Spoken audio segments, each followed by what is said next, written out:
Hello every one. അപ്പം നമ്മുടെ auditing and corporate ഗവേണൻസിലെ important ആയിട്ട് റിപ്പീറ്റഡ് ആയിട്ട് ചോദിച്ച് കണ്ടിട്ടുള്ള കുറച്ച് 2 മാർക്ക് ക്വസ്റ്റ്യൻസും ആൻസേഴ്സാണ് നമ്മൾ ഡിസ്കസ് ചെയ്യാനായിട്ട് പോണത്. അപ്പം നമുക്ക് സ്റ്റാർട്ട് ചെയ്യാം. ഫസ്റ്റ് ക്വസ്റ്റ്യൻ എന്താ? ഓഡിറ്റിങ്ങിൽ നിന്ന് തന്നെ തുടങ്ങാം അല്ലേ. What do you mean by auditing? എന്താ ഓഡിറ്റിംഗ് എന്ന് പറഞ്ഞു കഴിഞ്ഞാൽ? ഓഡിറ്റിംഗ് എന്ന് പറഞ്ഞു കഴിഞ്ഞാൽ നമ്മൾ എന്ത് ചെയ്യാണ്, ഒരു ബിസിനസ്സിലുള്ള ബുക്സ് ഓഫ് അക്കൗണ്ട്സും റെക്കോർഡ്സും ക്രിട്ടിക്കലായിട്ട് എക്സാമിനേഷൻ ചെയ്യാണ് അല്ലേ. ആരാണ് ക്രിട്ടിക്കലായിട്ട് എക്സാമിനേഷൻ ചെയ്യണേ? ഒരു ഇൻഡിപെൻഡൻ്റ് ആയിട്ടുള്ള ക്വാളിഫൈഡ് പേഴ്സൺ ആണ് അല്ലേ. എന്തിനു വേണ്ടിയിട്ടാണ് അങ്ങനെ ക്രിട്ടിക്കൽ എക്സാമിനേഷൻ ചെയ്യുന്നത്? അതായത് നമ്മുടെ ബിസിനസ്സിൻ്റെ ബുക്സ് ഓഫ് അക്കൗണ്ടിലും ഫിനാൻഷ്യൽ സ്റ്റേറ്റ്മെൻറ്റിലും ഒക്കെ അപ്പയർ ചെയ്യുന്ന എൻട്രീസ് ആക്യുറേറ്റ് ആണോ, ഓതൻറ്റിസിറ്റി ഉണ്ടോ എന്ന് അസർട്ടൈൻ ചെയ്യാൻ വേണ്ടിയിട്ട് ഒരു ഇൻഡിപെൻഡൻ്റ് ആയിട്ടുള്ള ക്വാളിഫൈഡ് പേഴ്സൺ എന്ത് ചെയ്യാണ്, ബുക്സ് ഓഫ് അക്കൗണ്ട്സിനെയും റെക്കോർഡ്സിനെയും ഒക്കെ ക്രിട്ടിക്കലായിട്ട് എക്സാമിനേഷൻ ചെയ്യുന്നതിനെയാണ് ഓഡിറ്റിംഗ് എന്ന് പറയുന്നത്. അപ്പോൾ ഓഡിറ്റിംഗ് എന്ന് പറഞ്ഞു കഴിഞ്ഞാൽ എന്താണ്? ക്രിട്ടിക്കൽ എക്സാമിനേഷൻ ആണ് അല്ലേ.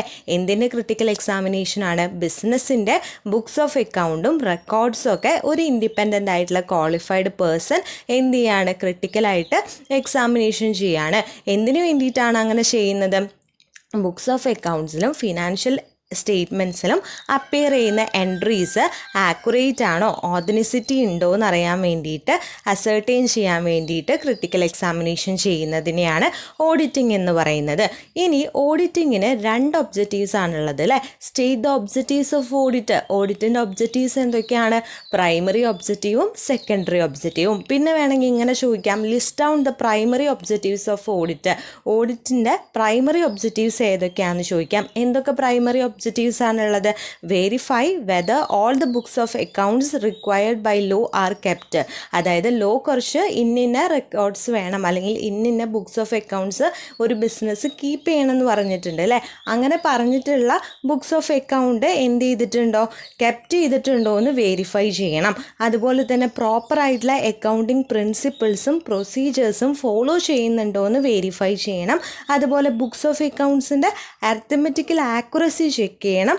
അതുപോലെ ട്രാൻസാക്ഷൻസിൻ്റെ വാലിഡിറ്റിയും ഒതൻറ്റിസിറ്റിയും വെരിഫൈ ചെയ്യണം. ഇതൊക്കെയാണ് ഓഡിറ്റിൻ്റെ എന്തായിട്ട് പറയണത്? പ്രൈമറി ഒബ്ജക്റ്റീവ്സ് ആയിട്ട് പറയുന്നത്. ഓക്കെ അല്ലേ, ക്ലിയർ അല്ലേ? നെക്സ്റ്റ് നമ്മളോട് ഇതേപോലെ സെക്കൻഡറി ഒബ്ജക്റ്റീവ് സെപ്പറേറ്റ് ആയിട്ട് ചോദിക്കാം. List down the secondary objectives of audit എന്ന് ചോദിക്കാം. ഏതൊക്കെയാണുള്ളത്? Detection and prevention of errors അല്ലേ. ഇറേഴ്സ് ഡിറ്റക്റ്റ് ചെയ്യാനും അതുപോലെ അത് പ്രിവെൻറ്റ് ചെയ്യാനും, അതേപോലെ ഫ്രോഡ്സ് ഡിറ്റക്റ്റ് ചെയ്യാനും അത് പ്രിവെൻഷൻ ചെയ്യാനും. ഇതൊക്കെയാണ് ഓഡിറ്റിൻ്റെ എന്തെന്ന് പറയുന്നത്? സെക്കൻഡറി ഒബ്ജക്റ്റീവ്സ് എന്ന് പറയുന്നത്. പിന്നെ ചോദിക്കാൻ ചാൻസ് ഉള്ളത്, write down the disadvantages of or limitations of auditing. ഓഡിറ്റിങ്ങിൻ്റെ ലിമിറ്റേഷൻസ്, ഡിസ്അഡ്വാൻറ്റേജസ് ആണ് ചോദിച്ചിട്ടുള്ളത്. അഡ്വാൻറ്റേജസ് 2 മാർക്കിൽ ചോദിക്കാൻ ചാൻസ് കുറവാണ്, കാരണം അഡ്വാൻറ്റേജസ് കുറച്ച് അധികമുണ്ട്.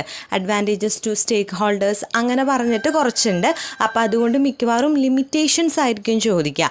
എന്തൊക്കെ ലിമിറ്റേഷൻസാണ് ഓഡിറ്റിങ്ങിനുള്ളത്? കോസ്റ്റ്ലി ആണ് അല്ലേ, അത് ഭയങ്കര കോസ്റ്റ്ലി ആണ്. മെക്കാനിക്കലാണ്. അതുപോലെ തന്നെ ഓൾട്രേഷന് പോസിബിലിറ്റി ഉണ്ടായിരിക്കും. എല്ലാ ട്രാൻസാക്ഷൻസും നമ്മളെ കൊണ്ട് ചെക്ക് ചെയ്യാനായിട്ട് പറ്റുമോ? ഇല്ല. എല്ലാ ട്രാൻസാക്ഷൻസും ചെക്ക് ചെയ്യുക എന്ന് പറയുന്നത് ഇമ്പോസിബിൾ ആയിട്ടുള്ള കാര്യമായിരിക്കും.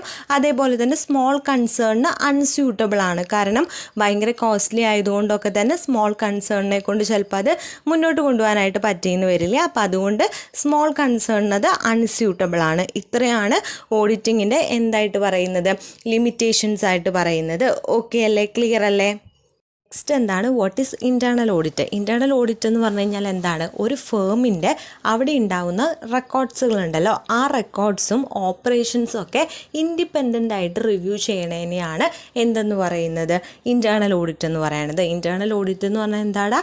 ഒരു ഫേമിലുണ്ടാകുന്ന ഓപ്പറേഷൻസും അതിൻ്റെ റെക്കോർഡ്സും ഒക്കെ ഇൻഡിപെൻഡൻ്റ് ആയിട്ട് റിവ്യൂ ചെയ്യണതിനെയാണ് ഇൻറ്റേർണൽ ഓഡിറ്റ് എന്ന് പറയുന്നത്. നെക്സ്റ്റ് ഇൻറ്റേർണൽ ചെക്കാണ്. ഇൻറ്റേർണൽ ചെക്ക് എന്ന് പറഞ്ഞു കഴിഞ്ഞാൽ എന്താണ്? അതായത് മെമ്പേഴ്സ് ഓഫ് സ്റ്റാഫ് ഉണ്ടാവും അല്ലേ, സ്റ്റാഫിലെ മെമ്പേഴ്സിൻ്റെ ഇടയിലുള്ള ട്രാൻസാക്ഷണൽ വർക്കിൻ്റെ അറേഞ്ച്മെൻറ്റിനെയാണ് ഇൻറ്റേർണൽ ചെക്ക് എന്ന് പറയുന്നത്. ഇൻറ്റേർണൽ ചെക്ക് എന്താണ്? സ്റ്റാഫ് മെമ്പേഴ്സിൻ്റെ ഇടയിലുള്ള ട്രാൻസിഷണൽ ആയിട്ടുള്ള വർക്കിൻ്റെ അറേഞ്ച്മെൻറ്റിനെയാണ് ഇൻറ്റേർണൽ ചെക്ക് എന്ന് പറയുന്നത്. ഓക്കെ, നെക്സ്റ്റ് ആണ് what is internal control. Internal control എന്ന് പറഞ്ഞു കഴിഞ്ഞാൽ എന്താണ്? ഇൻറ്റേർണൽ മാനേജ്മെൻറ്റിൻ്റെ ഓവറോൾ ആയിട്ടുള്ള കൺട്രോൾ സിസ്റ്റത്തെയാണ് ഇൻറ്റേർണൽ കൺട്രോൾ എന്ന് പറയുന്നത്. ഈ ഒരു സിസ്റ്റത്തിൽ നമ്പർ ഓഫ് ചെക്സ് ഉണ്ടാവും, കൺട്രോൾ ഉണ്ടാവും. എന്തിനു വേണ്ടിയിട്ട് ഇതൊക്കെ എക്സസൈസ് ചെയ്യുന്നത്? അതായത് ഫേം എഫിഷ്യൻ്റ് ആയിട്ടും പ്രോഫിറ്റബിൾ ആയിട്ടും വർക്ക് ചെയ്യാൻ വേണ്ടിയിട്ട് internal മാനേജ്മെൻറ്റിലുള്ള overall control സിസ്റ്റത്തിനെയാണ് internal control എന്ന് പറയുന്നത്. അപ്പോൾ ഇൻറ്റേർണൽ കൺട്രോൾ എന്ന് പറഞ്ഞു കഴിഞ്ഞാൽ എന്താണ്? ഫേം എഫിഷ്യൻ്റ് ആയിട്ടും പ്രോഫിറ്റബിൾ ആയിട്ടും വർക്ക് ചെയ്യാൻ വേണ്ടിയിട്ട് ബിസിനസ് എക്സസൈസ് ചെയ്യുന്ന നമ്പർ ഓഫ് ചെക്സ് ആൻഡ് കൺട്രോളിനെയാണ് എന്തെന്ന് പറയുന്നത്? ഇൻറ്റേർണൽ കൺട്രോൾ എന്ന് പറയുന്നത്. ഓക്കെ അല്ലേ? ക്ലിയർ അല്ലേ? നെക്സ്റ്റ് ആണ് what is insider trading. Insider trading എന്ന് പറയുന്നത് അൺലോഫുൾ ആയിട്ടുള്ള ഒരു ആക്റ്റാണ്, തെറ്റായിട്ടുള്ള ഒരു ആക്റ്റാണ്. ഇവിടെ എന്താ ഉണ്ടാവണമെന്ന് വെച്ച് കഴിഞ്ഞാൽ ബിസിനസ്സിൻ്റെ അല്ലെങ്കിൽ ഫേമിൻ്റെ ഉള്ളിലുള്ള ആളുകൾ തന്നെ, അകത്തുള്ള ആളുകൾ തന്നെ ഇൻസൈഡേഴ്സ് ആയിട്ടുള്ളവർ എന്ത് ചെയ്യും? ഈ ഫേമിൽ അൺപബ്ലിഷ്ഡ് ആയിട്ടുള്ള ഇൻഫോർമേഷൻസ് ഉണ്ടാവും. അതായത് പബ്ലിക് ആക്കാത്ത കുറച്ച് സീക്രട്ട് ആയിട്ടുള്ള ഇൻഫോർമേഷൻസ് ഉണ്ടായിരിക്കും. ഈ ഇൻഫോർമേഷൻസ് അവരവരുടെ സെൽഫ് ബെനിഫിറ്റ്സിന് വേണ്ടിയിട്ട് യൂസ് ചെയ്യുന്നതിനെയാണ് ഇൻസൈഡർ ട്രേഡിംഗ് എന്ന് പറയുന്നത്. അപ്പോൾ ഇൻസൈഡർ ട്രേഡിംഗ് എന്ന് പറയുന്നത് അൺലോഫുൾ ആയിട്ടുള്ള ഒരു ആക്റ്റാണ്. ഇവിടെ എന്താ ഉണ്ടാവണേ? ഇൻസൈഡേഴ്സ് അൺപബ്ലിഷ്ഡ് ആയിട്ടുള്ള ഇൻഫോർമേഷൻ യൂസ് ചെയ്യാണ്. എന്തിനു വേണ്ടിയിട്ട്? അവരുടെ സെൽഫ് ബെനിഫിറ്റ്സിന് വേണ്ടിയിട്ട് യൂസ് ചെയ്യുന്നതിനെയാണ് ഇൻസൈഡർ ട്രേഡിംഗ് എന്ന് പറയുന്നത്. അടുത്തതാണ് what is corporate governance. Corporate governance എന്ന് പറഞ്ഞു കഴിഞ്ഞാൽ എന്താണ്? ഓർഗനൈസേഷൻ്റെ സ്റ്റേക്ക് ഹോൾഡേഴ്സായിട്ട് ഡീൽ ചെയ്യാൻ വേണ്ടിയിട്ട് അഡോപ്റ്റ് ചെയ്തിട്ടുള്ള ഒരു ബ്രോഡ് റേഞ്ച് ഓഫ് പോളിസീസിനെയും എത്തിക്കൽ പ്രാക്ടീസസിനെയാണ് കോർപ്പറേറ്റ് ഗവർണൻസ് എന്ന് പറയുന്നത്. കോർപ്പറേറ്റ് ഗവർണൻസ് എന്താണ്? ഓർഗനൈസേഷൻ അതിൻ്റെ തന്നെ സ്റ്റേക്ക് ഹോൾഡേഴ്സായിട്ട് ഡീൽ ചെയ്യാൻ വേണ്ടിയിട്ട് അഡോപ്റ്റ് ചെയ്തിട്ടുള്ള ഒരു broad range of policies and ethical practices ആണ് എന്തെന്ന് പറയുന്നത്? കോർപ്പറേറ്റ് ഗവർണൻസ് എന്ന് പറയുന്നത്. ഓക്കെ അല്ലേ? ക്ലിയർ അല്ലേ? നെക്സ്റ്റ് ആണ് what is green governance. Green governance എന്ന് പറഞ്ഞു കഴിഞ്ഞാൽ എന്താണ്? അതായത് ബിസിനസ്സിൻ്റെ സസ്റ്റൈനബിലിറ്റി, ബിസിനസ്സിൻ്റെ നിലനിൽപ്പ് എൻഷുർ ചെയ്യാൻ വേണ്ടിയിട്ട് യൂസ് ചെയ്യുന്ന ഒരു സിസ്റ്റമാറ്റിക് ആയിട്ടുള്ള ലൈഫ് സൈക്കിൾ അപ്രോച്ചാണ് ഗ്രീൻ ഗവർണൻസ്. ഗ്രീൻ ഗവർണൻസ് എന്താണ്? ബിസിനസ്സിൻ്റെ സസ്റ്റൈനബിലിറ്റി എൻഷുർ ചെയ്യാനായിട്ടുള്ള ഒരു സിസ്റ്റമാറ്റിക് ലൈഫ് സൈക്കിൾ അപ്രോച്ചാണ് ഗ്രീൻ ഗവർണൻസ് എന്ന് പറയുന്നത്. അടുത്തതാണ് what is e governance. E governance എന്ന് പറഞ്ഞു കഴിഞ്ഞാൽ എന്താണ്? ഗവൺമെൻറ് എന്ത് യൂസ് ചെയ്യാണ്? Information and communication technology use ചെയ്യാണ്.